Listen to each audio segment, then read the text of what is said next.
Hey there, and welcome to this episode of The Cutting Room Floor. This is a video series where we get to dig a little bit deeper into some of the content from a recent message here at Sunny Slope Church, and we get to explore something that maybe we just don't have time to get to in the course of a message.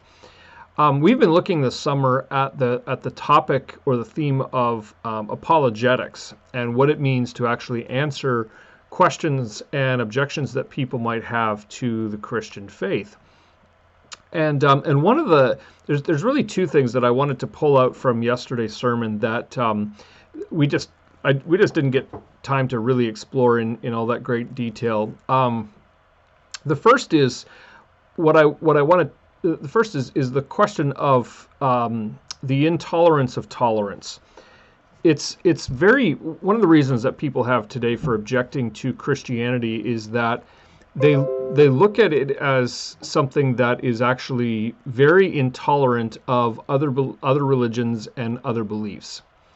Christianity, as we looked at in Acts chapter 4, verse 12, Christianity makes the claim that there's only one way to get to God. There's only one right and true religion, in the sense that that there's only one way to get to be brought into relationship with God, and that's through Jesus. Now, that's not really, in one sense, that's not a claim that the church has invented. That's actually a claim that Jesus himself made. It's a claim that was part of the early church, and so this is not something that the church has come up with. It's something that the church is simply repeating. Now, that said, it still sounds like a very, especially in today's culture, it sounds like an idea that's very intolerant of different opinions and different beliefs. We looked at how to answer a lot of that yesterday, but one of the things we did not get to is, one of the things I didn't really dig much into is the question of how actually other religions and other worldviews can actually also be very, very intolerant.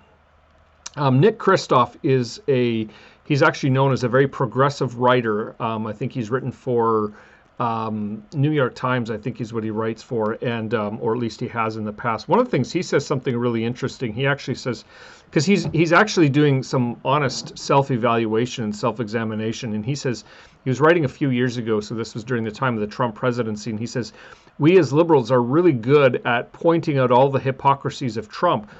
But then he goes on and he actually says we should also address our own hypocrisy in terrain we govern, such as most universities.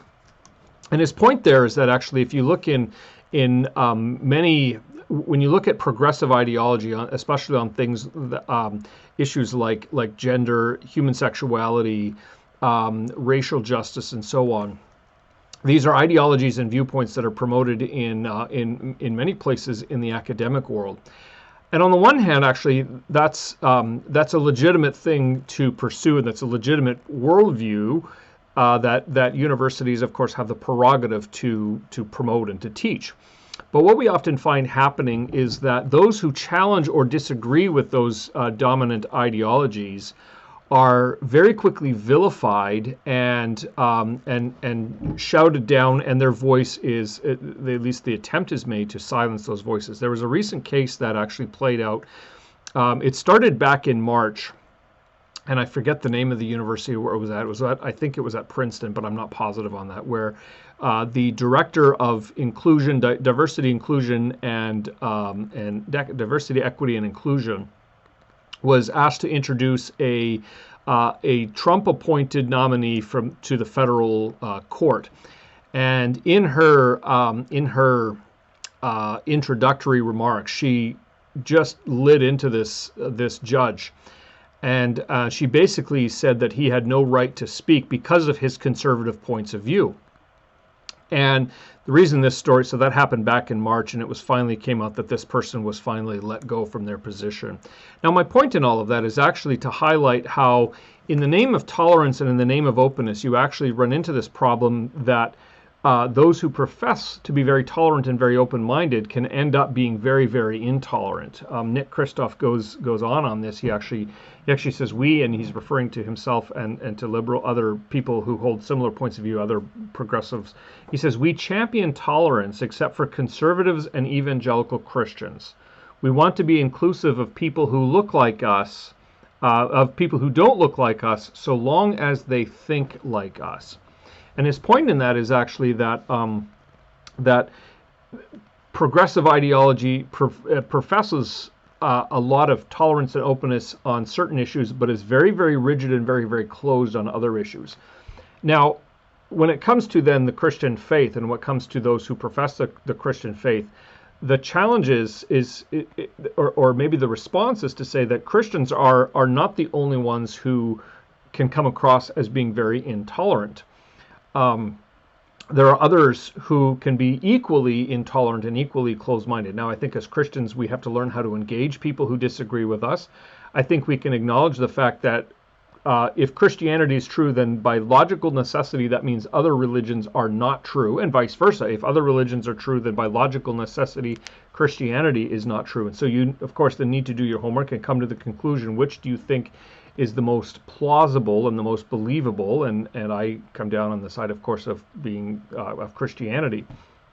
But I think Christians can learn to stand up and challenge the assertion that Christianity is the only intolerant worldview.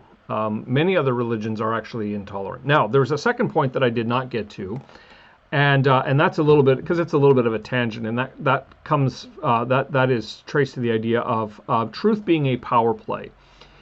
It's common now, or it's somewhat common now, to make the assertion that any person who claims to have truth is really just they're using truth as a way to sort of grab onto and hold onto power as a way of gaining influence and dominance and control in culture. Now, that's an idea that's traced back to a French philosopher named Michel Foucault. And that was his, really essentially that was his worldview, or his framework for looking at and understanding truth and morality. It was essentially that that all truth are claims, they're all really power plays. And we continue, his ideas actually continue to live on today in postmodern thinking, where people, so what that means in terms of religion is that Christians, when they're claiming to have absolute truth, really what they're trying to do is they're trying to make a play for the most power and influence and control in society, so that they can essentially suppress or eliminate other religions and other worldviews. Now, the problem with that is that if you make the claim that all truth claims are power plays, then that claim itself becomes a power play. That claim itself, if you're saying all truth is about power, then the claim all truth is about power is also a power play. And so at some point you need to, anyone needs to have, you need to kind of come to some sort of truth or conviction that you can hold on to and you can rest in. And if you're simply believing that every truth is about power, every truth claim is about power, then at the end of the day, then and therefore all truth claims should be rejected, then your own truth claims have to be rejected. So it's a little bit like what C.S. Lewis wrote in The Abolition of Man. He has this part where he says it's good in one sense to be skeptical. It's good to examine claims, but at the end of the day, you have to, the point in seeing through something is to see to something that is ultimately solid. And he goes on, he says, if you're going to see through the wall, you want to be able to see outside and see the garden. But the problem is if everything becomes transparent, in other words, if you question and challenge everything, then pretty soon you have nothing left that is firm to stand on. And so in The Abolition of Man, he says, the ultimate purpose of seeing through something is to see to something that you can actually ground your life in.